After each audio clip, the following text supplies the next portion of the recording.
Maya stared at her reflection in the hospital bathroom mirror, dark circles under her eyes telling the story of another sleepless night. Her shift had started at 6 in the morning, and now at 8 in the evening her feet ached in her worn-out sneakers. All she wanted was to go home, heat up some leftover soup and check on her mother before collapsing into bed. Her phone buzzed with another text from Jessica. "Please, Maya. I'm begging you. This is a once-in-a-lifetime opportunity and I can't miss it. The modeling agency called at the last minute." Maya sighed, knowing her best friend since nursing school wouldn't stop until she got her way. Jessica had always been the lucky one, the one with rich parents, designer clothes, and opportunities falling into her lap. Meanwhile, Maya worked double shifts just to pay for her mother's medications and keep their small apartment. "I don't even know this guy," Maya typed back. "What if he's weird or dangerous?" "He's not. My cousin set this up. He's some businessman, apparently really successful and good-looking. Look, I already told him I'd be there. If I don't show up, it'll make my cousin look bad. You just need to have dinner with him, make some small talk, and then leave. Easy." Maya looked down at her scrubs, stained from a particularly messy day in the pediatric ward. The idea of pretending to be someone else, even for one evening, felt exhausting. But Jessica had helped her before, lending money when her mother was hospitalized, bringing food when Maya was too broke to buy groceries. "Fine," she finally texted, "but I owe you nothing after this." 2 hours later, Maya stood outside Bella Vista, one of the most expensive restaurants in the city. Jessica's black dress hung loosely on her smaller frame, and the borrowed heels made her wobble with each step. She felt like a child playing dress-up in her mother's clothes. The hostess looked her up and down with barely hidden judgment. "Name for the reservation?" Jessica Martinez. I'm meeting someone?" "Right this way." Maya followed the hostess through the dimly lit restaurant, past tables filled with people who belonged in this world of crystal glasses and cloth napkins. Her palms were sweating, and she wished she had just said no to Jessica's crazy plan. The hostess stopped at a corner table where a man sat looking at his phone.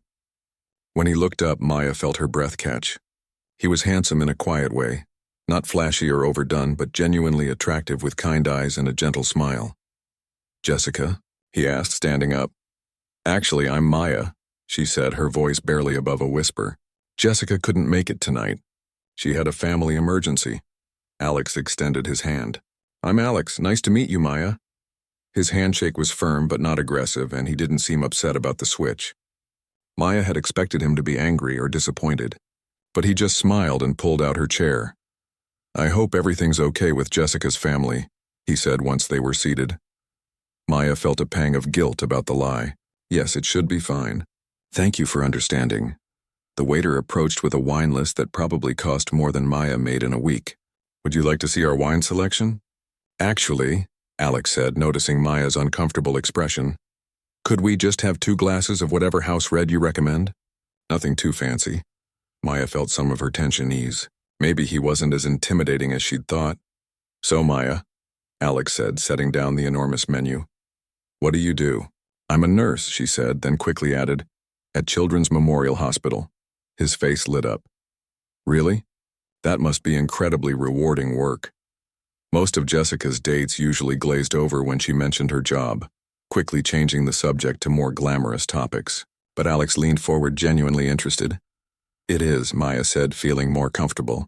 "I work mostly with kids who are dealing with serious illnesses. It's hard sometimes, but when you see a child smile after weeks of pain, it makes everything worth it." "I can imagine. My daughter spent some time in the hospital last year. Nothing serious, just a broken arm. But the nurses there were amazing. They made such a scary experience bearable for both of us. You have a daughter, Sophie. She's 8 years old and the light of my life." Alex pulled out his phone and showed Maya a picture of a little girl with pigtails and a gap-toothed grin. "She's with her babysitter tonight, probably trying to convince her to let her stay up past bedtime." Maya smiled, looking at the photo. "She's beautiful. It must be challenging raising her on your own." Alex's expression grew more serious. "Her mother passed away 3 years ago, cancer. It's been just the 2 of us since then." "I'm so sorry," Maya said, meaning it. She recognized the look in his eyes, the same one she saw in her own mirror when she thought about potentially losing her mother. "Thank you. It's been hard, but Sophie keeps me going. She's stronger than I am most days." The waiter returned with their wine and Maya took a small sip, trying to pace herself. She wasn't used to drinking, especially not on an empty stomach after a 12-hour shift. "What about you?" Alex asked. "Any family?" "It's just me and my mom. She's been sick for a while, so I try to take care of her." Maya didn't mention the mounting medical bills or the fact that she sometimes went to bed hungry so she could afford her mother's medications. That's a lot of responsibility for one person. Family takes care of family, right? Maya said with a shrug, though Alex could hear the exhaustion in her voice. As they talked, Maya found herself relaxing for the first time in months. Alex didn't try to impress her with stories about his business deals or expensive purchases. Instead, he asked about her patients, her dreams, what made her laugh. He listened, really listened, in a way that made her feel heard. When their food arrived, Maya carefully cut her pasta, trying to eat elegantly. But when she reached for her wine glass, her elbow knocked over the small vase of flowers in the center of the table. Water splashed across the white tablecloth and onto Jessica's borrowed dress. "Oh no," Maya gasped, jumping up and grabbing napkins. "I'm so sorry, I'm such a mess." Instead of being embarrassed or annoyed, Alex started laughing. Not at her, but in a way that was warm and understanding. "It's just water," he said, helping her clean up. "The dress will be fine."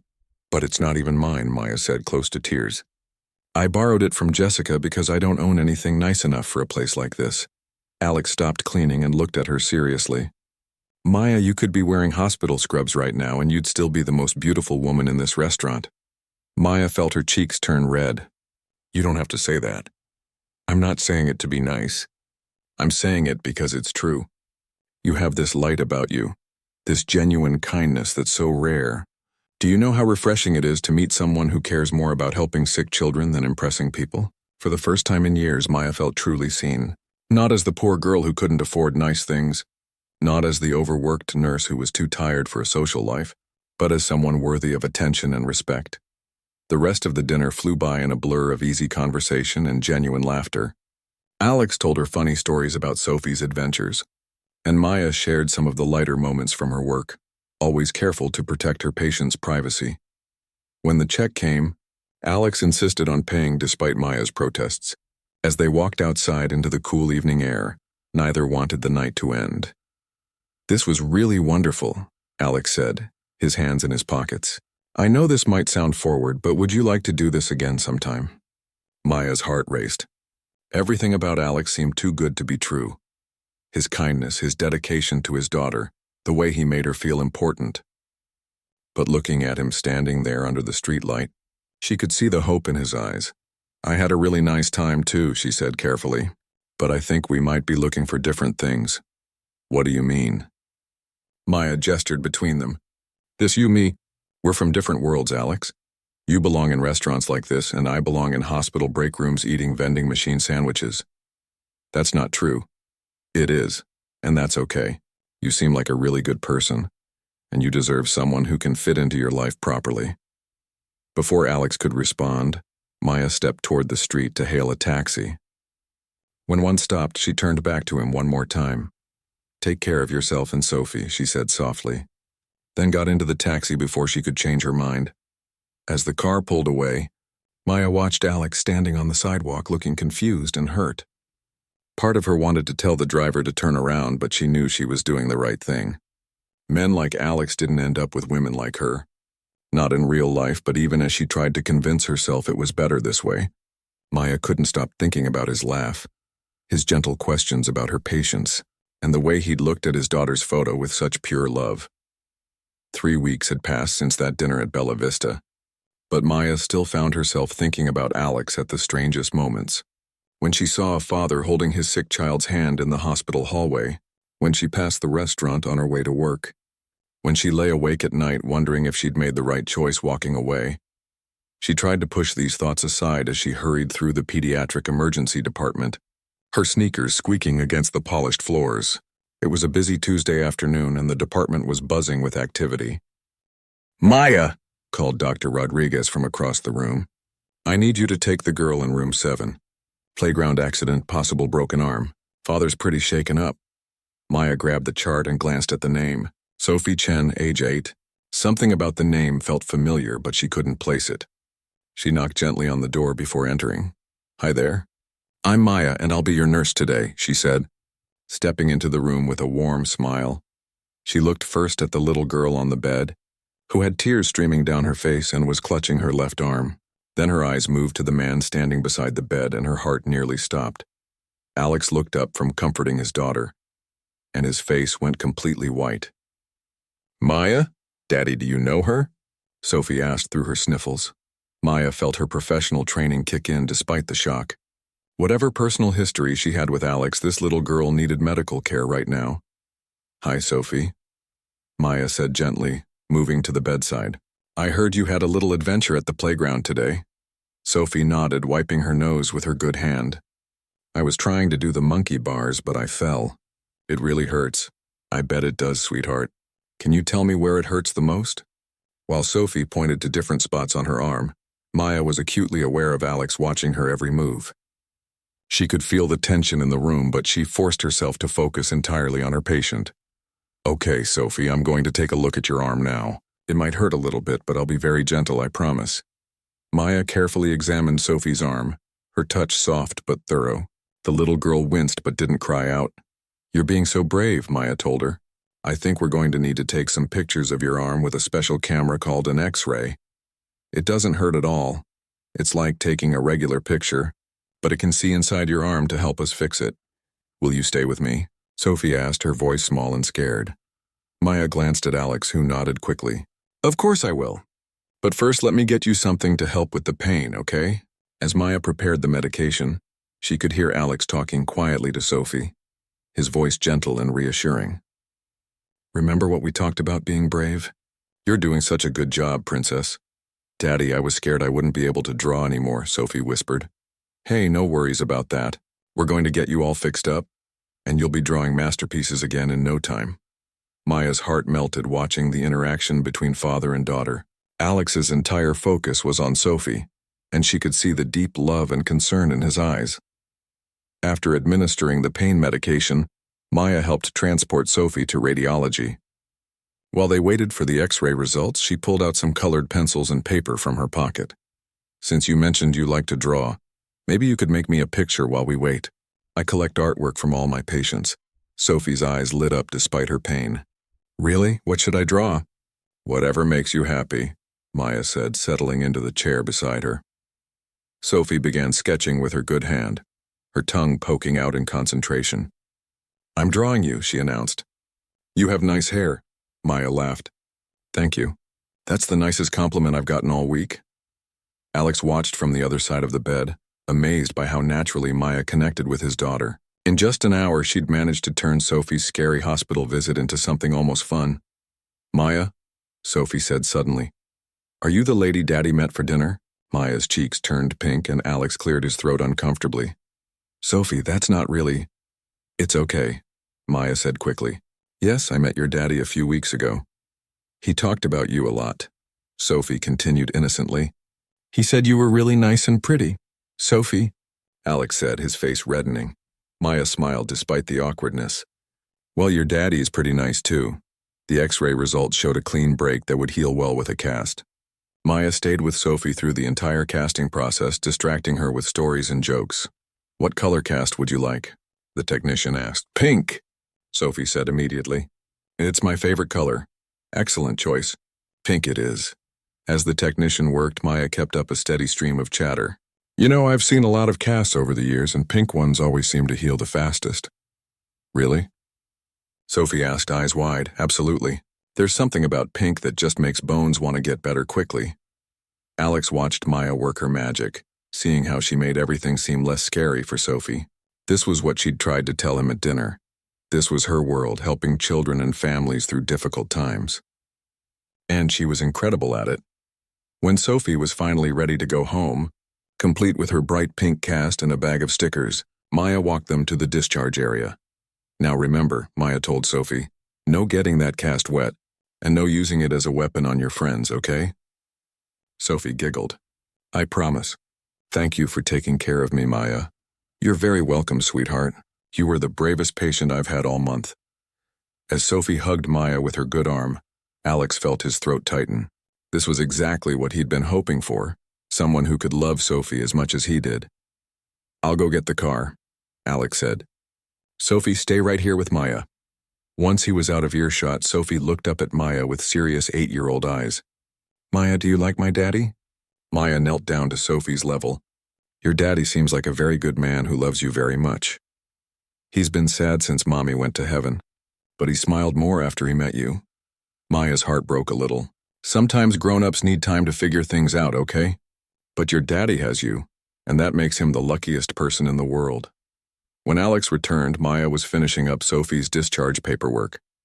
He waited until Sophie was distracted by her stickers before approaching the nurse's station. "Maya, we need to talk." She looked up from her computer. "Alex, I'm working.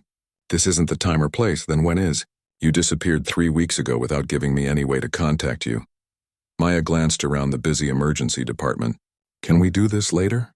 I have other patients. My shift ends in an hour. Meet me in the parking garage, level 3, please." Before Maya could object, Alex took Sophie's hand and headed for the exit. "Say goodbye to Maya, princess. Bye, Maya." "Thanks for making my arm feel better." Sophie waved enthusiastically with her good arm. Maya watched them leave, her heart racing. She'd managed to keep things professional during Sophie's treatment, but now all those feelings from 3 weeks ago came rushing back. An hour later, Maya found herself walking slowly toward level 3 of the parking garage. Despite every logical part of her brain telling her to go straight home, Alex was leaning against a black sedan, looking tired but determined. "Thank you for coming," he said as she approached. "I shouldn't be here," Maya said, but she didn't turn around. "Why didn't you tell me you were a nurse at Children's Memorial? When I said Sophie had been in the hospital, you could have mentioned you worked here." Maya crossed her arms defensively. "Why would I? It was one dinner, Alex. I told you we weren't looking for the same things, but you lied about who you were. You let me think you were Jessica." "I didn't lie," Maya said firmly. "I told you my real name within the first 5 minutes, and I explained that Jessica couldn't make it." Alex ran his hands through his hair. "You're right. I'm sorry. I guess I'm just trying to understand why you walked away from something that felt so right." Maya looked down at her worn sneakers. "Because it wasn't right, Alex. Look at what just happened in there. You drive a car that probably costs more than I make in 2 years. You can afford the best doctors, private rooms, whatever Sophie needs. I work in the emergency department because it's the only place that'll hire someone with my experience. So? So we're from different worlds." "Today was nice because I was doing my job, taking care of your daughter. But that's not real life. Real life is you realizing I don't fit with your friends, your family, your lifestyle." Alex stepped closer. "Maya watching you with Sophie today, seeing how gentle you were, how you made her laugh when she was scared and hurt. That's exactly what I've been looking for. Not someone who fits some idea of what my life should look like, but someone who actually makes it better." Maya felt tears building in her eyes. "Alex, please don't make this harder than it already is. I'm not trying to make it hard. I'm trying to make it simple. I like you. Sophie clearly adores you, and unless I'm completely wrong, you feel something too." Maya looked up at him, seeing the same kindness in his eyes that had drawn her in 3 weeks ago. "It doesn't matter what I feel. This is bigger than just liking each other." "Then help me understand. Tell me what's really stopping you." Maya took a shaky breath. "Because I've seen this story before, Alex. The successful man who thinks he wants something real until reality hits. Until his friends start asking questions, until his business associates raise eyebrows, until he realizes that love isn't enough to bridge the gap between who we are." Alex was quiet for a long moment. "You're scared. I'm realistic. No, you're scared, and I get it. But Maya, what if you're wrong? What if this is exactly what both of us need?" Maya shook her head, backing toward her car. "I can't, Alex. I'm sorry, but I can't." As she drove home, Maya couldn't shake the image of Alex standing alone in the parking garage, or the memory of Sophie's small hand in hers, or the way her heart had jumped when she'd first seen them both in that hospital room. Maybe she was scared, but some risks were too big to take, especially when her heart was already more involved than she wanted to admit. Maya thought she had made her position clear in the parking garage, but Alex apparently had other ideas. 2 days after Sophie's hospital visit, Maya was rushing toward the break room when she nearly collided with someone carrying 2 coffee cups. "Whoa. Careful there," Alex said with a gentle smile, steadying the cups to avoid spilling. Maya stopped in her tracks. Alex, what are you doing here? Bringing you coffee, he said simply, holding out one of the cups. I remembered you mentioned you practically live on caffeine during your shifts. Maya looked around the busy hallway, aware that her colleagues were starting to notice. You can't just show up at my workplace. I'm not causing a scene, Alex said calmly. I'm just bringing coffee to someone who takes care of sick children all day. That seems like a pretty normal thing to do. Despite herself, Maya felt touched by the gesture. The coffee smelled amazing, much better than the bitter hospital brew she usually drank. How did you even find me? The hospital is huge, I asked at the information desk. Told them I was delivering something to Maya in pediatrics. They pointed me in the right direction. Maya accepted the coffee reluctantly. Alex, this is sweet, but it doesn't change anything.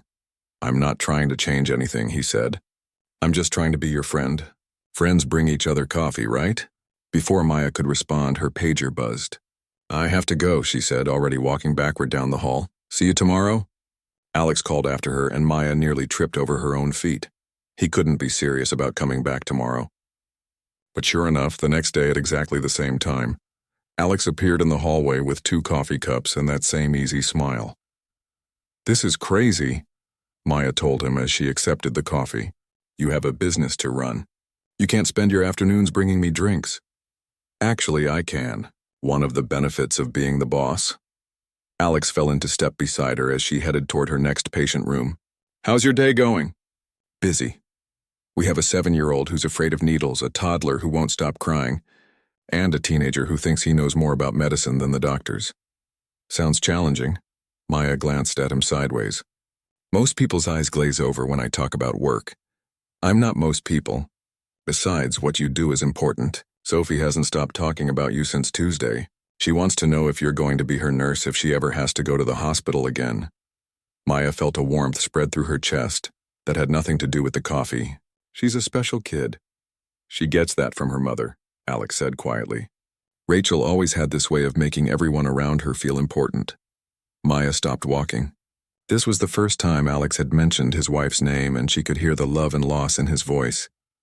She sounds like she was wonderful. She was, and she would have loved you. The simple statement hit Maya harder than any grand romantic gesture could have. She looked at Alex, seeing the sincerity in his eyes, and felt her carefully built walls crack a little more. This became their routine. Every day during Maya's afternoon break, Alex would appear with coffee and conversation.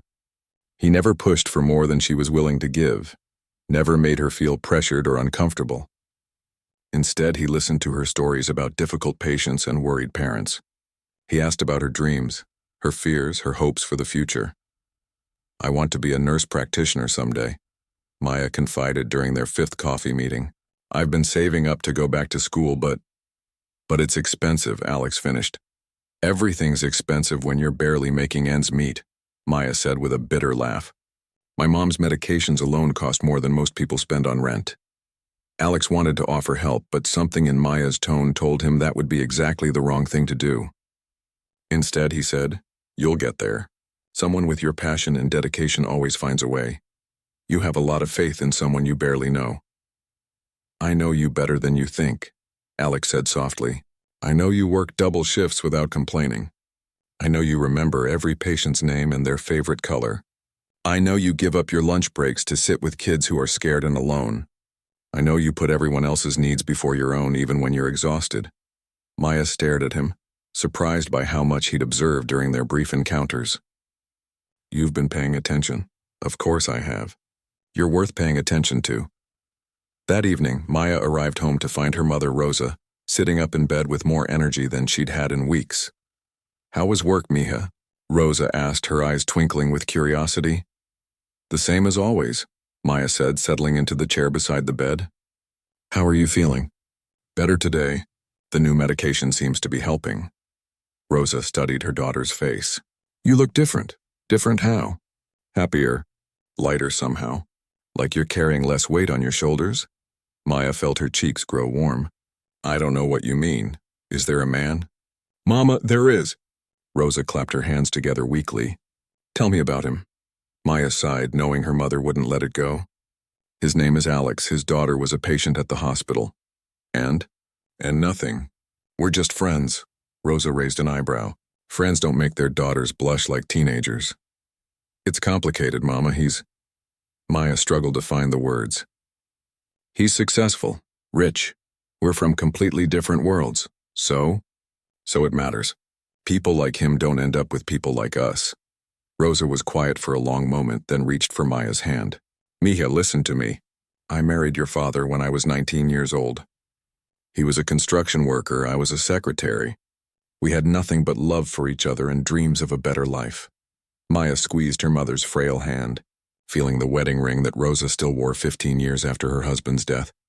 We built a good life together, Rosa continued, not because we had money or came from the right families, but because we loved each other and we worked hard. Love doesn't care about bank accounts, Maya. It cares about character, about kindness, about the content of someone's heart. But what if it's not enough? What if I'm not enough? Oh, Mija. Rosa's voice was full of gentle reproach.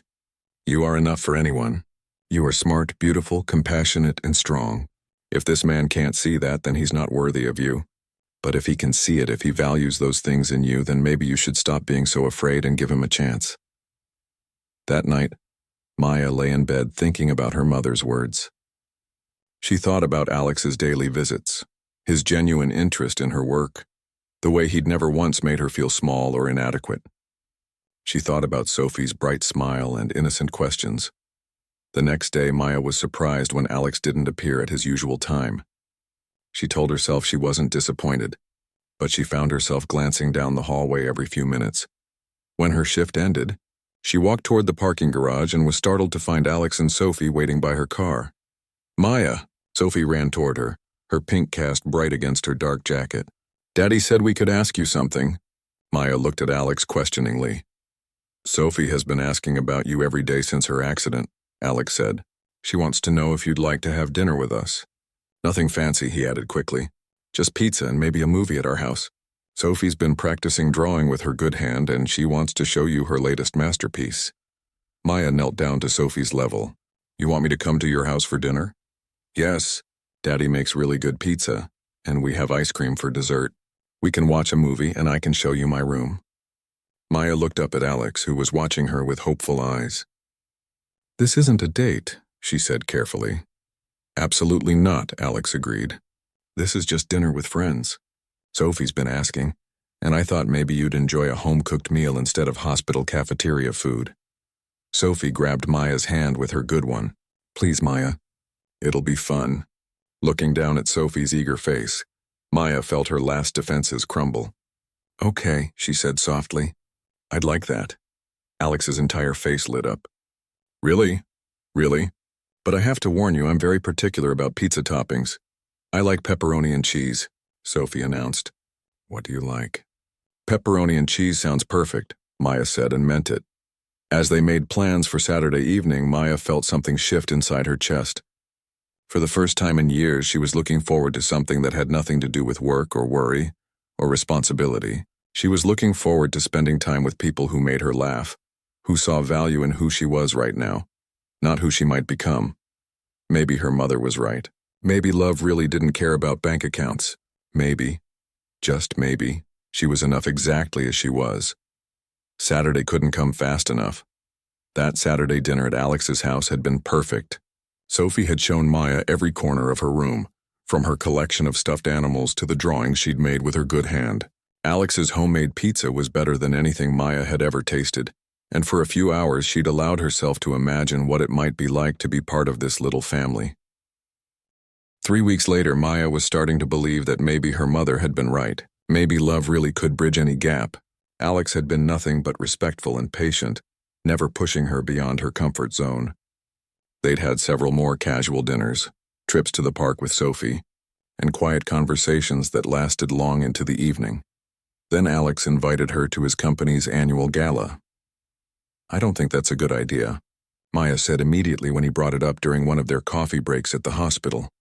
Why not? It's just a party. Good food, dancing, a chance for you to see what I do when I'm not bothering nurses during their shifts. Maya fidgeted with her coffee cup. Alex, that's your professional world. Those are your business partners, your investors, people who matter to your career. You matter to me. Besides, I want to show you off. The phrase made Maya's stomach flutter but also filled her with dread. What if I don't fit in? You'll fit in fine. You fit in everywhere because you're genuine and kind. That's rare in my business world. Against her better judgment, Maya found herself saying yes. Jessica immediately volunteered to take her shopping, though Maya detected something strange in her friend's enthusiasm. This is so exciting, Jessica gushed as they walked through an expensive boutique. You're really moving up in the world, aren't you? It's not like that, Maya protested. We're just friends. Friends don't look at each other the way you two do. And friends definitely don't get invited to fancy business parties. Jessica held up a sleek black dress. This one's perfect. Very sophisticated. The dress was beautiful, but the price tag made Maya dizzy. I can't afford this. Don't worry about it. Consider it a loan. After all, I'm the one who set you two up in the first place. Something in Jessica's tone made Maya uncomfortable, but she was too nervous about the gala to think too deeply about it. The night of the event, Maya stood in front of her mirror, barely recognizing herself in the borrowed dress and makeup Jessica had helped her apply. She looked elegant, polished, like someone who belonged in Alex's world. But inside, she felt like a fraud. Alex picked her up right on time and his face lit up when he saw her. Maya, you look absolutely stunning. Are you sure about this? She asked for the 10th time as they drove to the hotel. I'm sure. Just be yourself and everyone will love you. The ballroom was filled with people who looked like they'd stepped out of a magazine. Women in designer gowns chatted with men in expensive suits. Everyone holding crystal glasses and speaking in the confident tones of people who'd never worried about paying rent.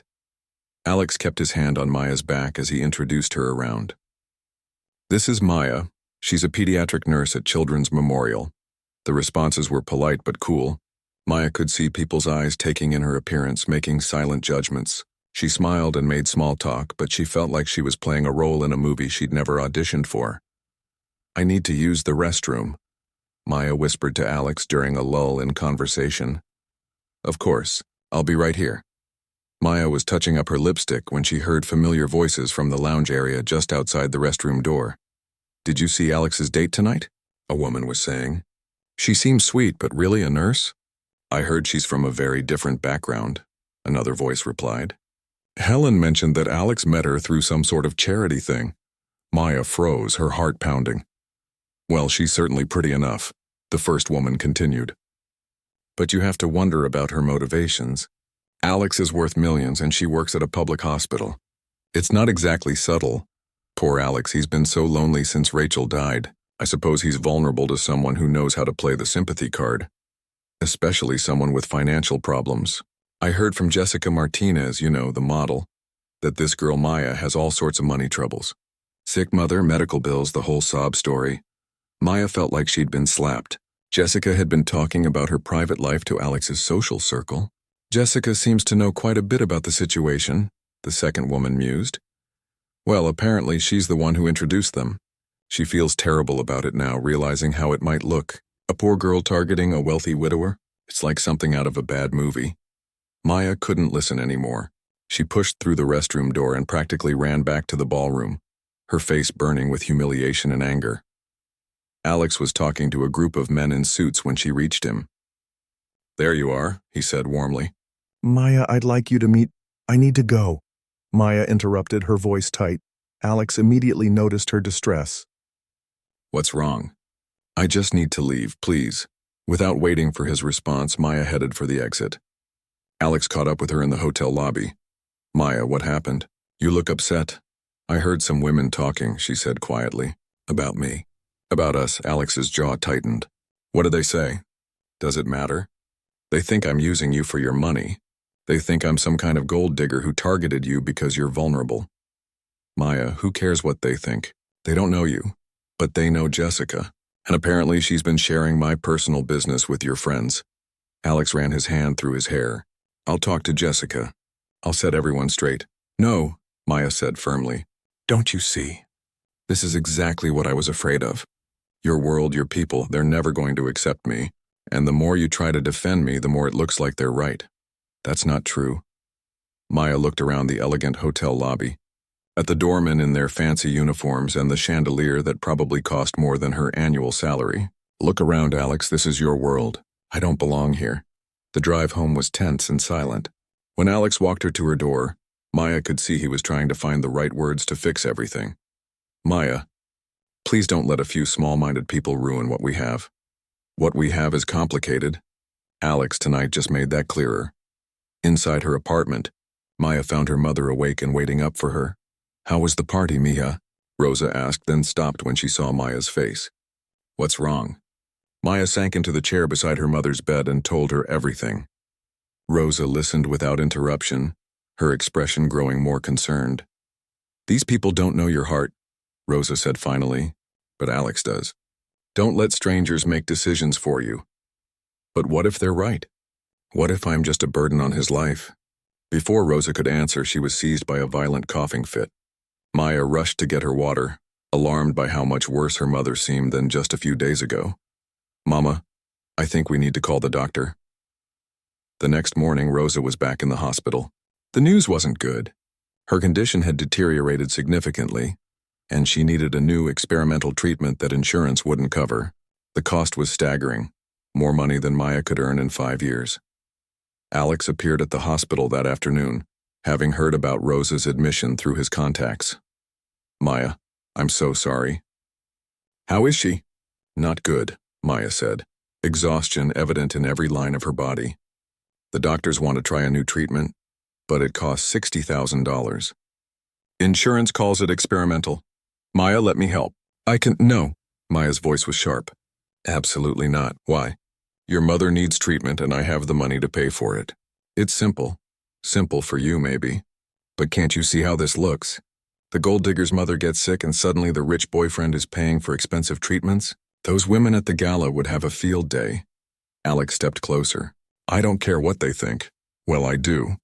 And I care what it would do to you professionally. I've been doing research, Alex. Your board of directors, your investors, they care about your image. They care about who you associate with. If they think you're being taken advantage of, it could hurt your business. My business isn't more important than your mother's life." Maya felt tears building in her eyes. This was exactly what she'd been afraid of. Being put in a position where she had to choose between her pride and her mother's well-being. Either way, she lost. That night, after Alex had gone home and Rosa was sleeping fitfully in her hospital bed, Maya made the hardest decision of her life. She sat in the hospital cafeteria with a piece of paper and a pen, writing the letter that would end everything. "Dear Alex," she began, her hand shaking slightly. "By the time you read this, I'll be gone. I want you to know that these past few weeks have been the happiest of my life. You and Sophie brought light into my world when I thought everything would always be dark and difficult. But I can't continue this relationship knowing that it's causing problems for you. I heard what people said about me at the gala, and I know they're not entirely wrong. I am from a different world than you. I do have financial problems that seem overwhelming compared to your success. And yes, being with you would solve a lot of my practical problems. But that's exactly why I can't stay. I never want you or Sophie to wonder if I'm with you for the right reasons. I never want your business associates to think you're being taken advantage of.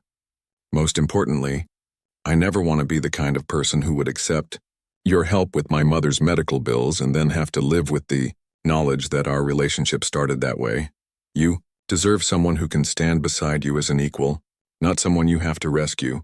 Sophie deserves a stepmother who comes into her life because she loves her, not because she needs what her father can provide. I love you both too much to put you in that position. Please don't try to find me or change my mind. I'm going to take care of my mother the best way I can, and you need to find someone who can love you without complicating your life. Take care of Sophie.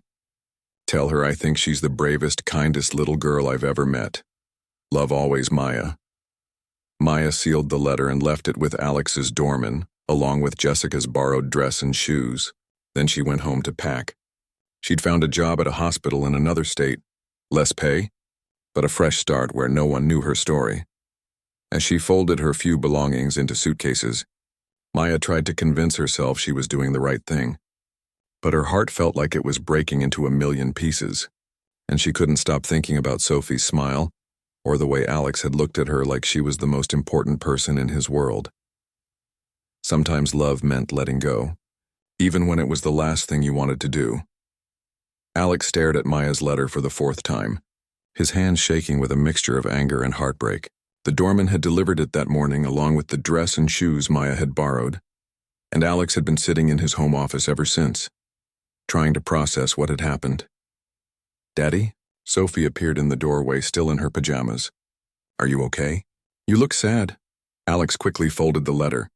"I'm fine, princess. Just thinking about some grown-up stuff." Sophie climbed onto his lap, careful with her cast. "Is it about Maya? Is she coming over for breakfast like she said she might?" Alex's heart clenched. Maya had mentioned possibly joining them for Sunday morning pancakes before everything fell apart at the gala.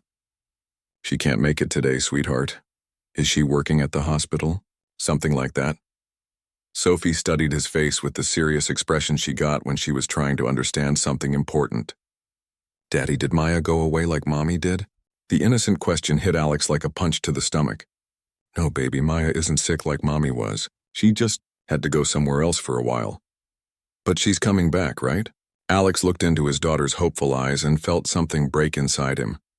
Maya was gone because she thought she was protecting him and Sophie from gossip and judgment. She'd sacrificed her own happiness because she believed the cruel things people had said about her.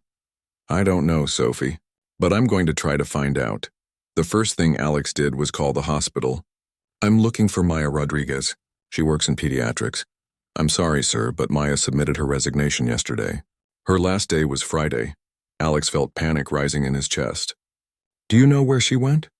"I can't give out that information, sir." Next, Alex called Jessica, though every word of the conversation made him angrier.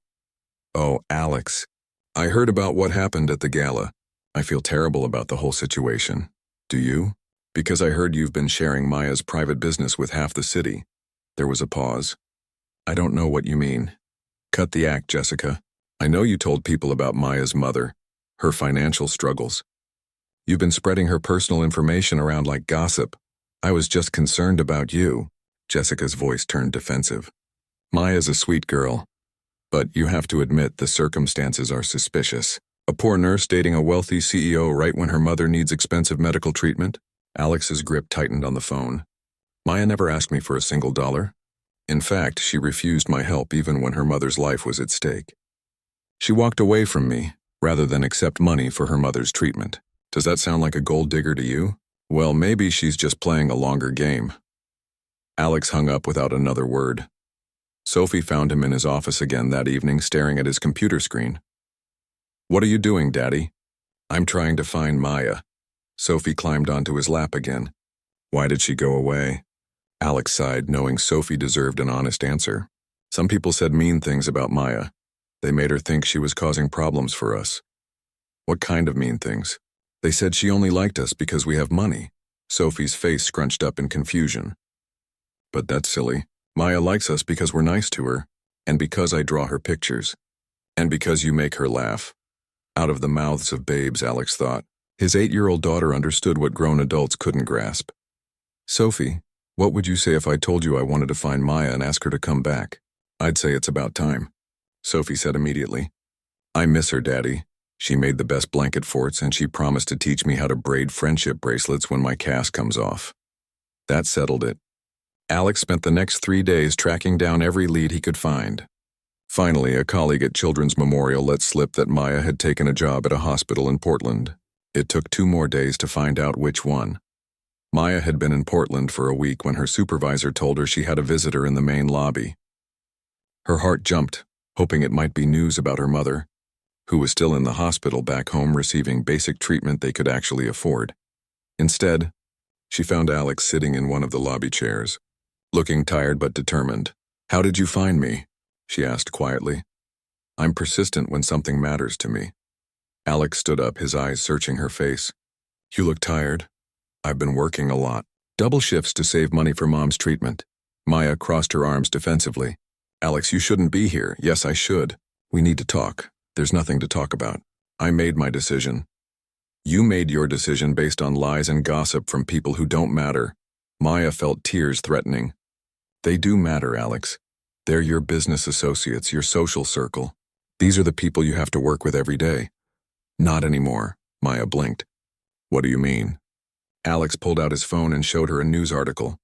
"Chen Technologies establishes medical fund for hospital workers and families," read the headline. I established a charitable foundation, Alex explained. It provides grants for medical treatment that insurance won't cover. Your mother was the first recipient. Her treatment started yesterday. Maya stared at him in shock. Alex, you can't just— I can and I did, but not the way you think. Alex's voice was gentle but firm.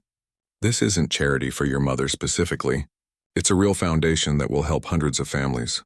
Your mother qualified based on her medical needs and financial situation, just like anyone else would. I don't understand. I realized something after you left. You were right about one thing. There was an imbalance between us.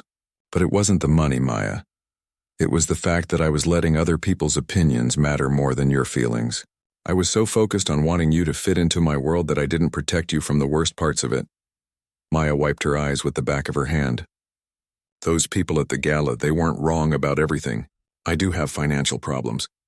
I am from a different background than you. So what? Sophie doesn't care about any of that. I don't care about any of that. The only people who care are people whose opinions don't matter to me anymore. Alex stepped closer. I had a conversation with my board of directors. I told them that anyone who has a problem with who I choose to love can find themselves another CEO. I also had a very frank discussion with several people at that gala, including Jessica. You didn't have to do that. Yes, I did. Because you're worth fighting for, Maya. You're worth standing up for. And if I don't make that clear to everyone, then I don't deserve you. Maya felt her carefully constructed walls beginning to crumble. Alex, I'm scared. What if we try this and it doesn't work? What if the differences between us are too big? Then we'll figure it out together. But Maya, will never know if we don't try. Alex pulled out his phone again and showed her a video. On the screen, Sophie was sitting in what looked like Maya's old apartment surrounded by moving boxes. Hi, Maya, Sophie said to the camera. Daddy and I are packing up your stuff because we want you to come home. I drew you 17 new pictures while you were gone, and Mrs. Chen next door taught me how to make friendship bracelets with one hand. Also, I lost my first tooth. The tooth fairy gave me $5 and I'm saving it to buy you a welcome home present. Maya started crying in earnest now. You packed up my apartment? Your mom told us where you kept the spare key. She's feeling much better, by the way. The treatment is working. She's okay? She's more than okay. She's excited about planning our wedding. Maya's head snapped up. Wedding? Alex dropped to one knee right there in the hospital lobby, pulling out a small velvet box. Maya Rodriguez, you are the strongest, most compassionate, most beautiful woman I've ever known. You make me want to be a better man, and you make Sophie light up like a Christmas tree. I don't care about money or social status or what anyone else thinks. I care about building a life with you and Sophie, about supporting your dreams, about growing old together and watching Sophie grow up with the most amazing stepmother in the world. Alex opened the box to reveal a simple but elegant diamond ring. Will you marry me? Maya looked down at Alex, then around the lobby where several people had stopped to watch the proposal. She thought about her mother getting the treatment she needed. She thought about Sophie saving her tooth fairy money. She thought about the way Alex,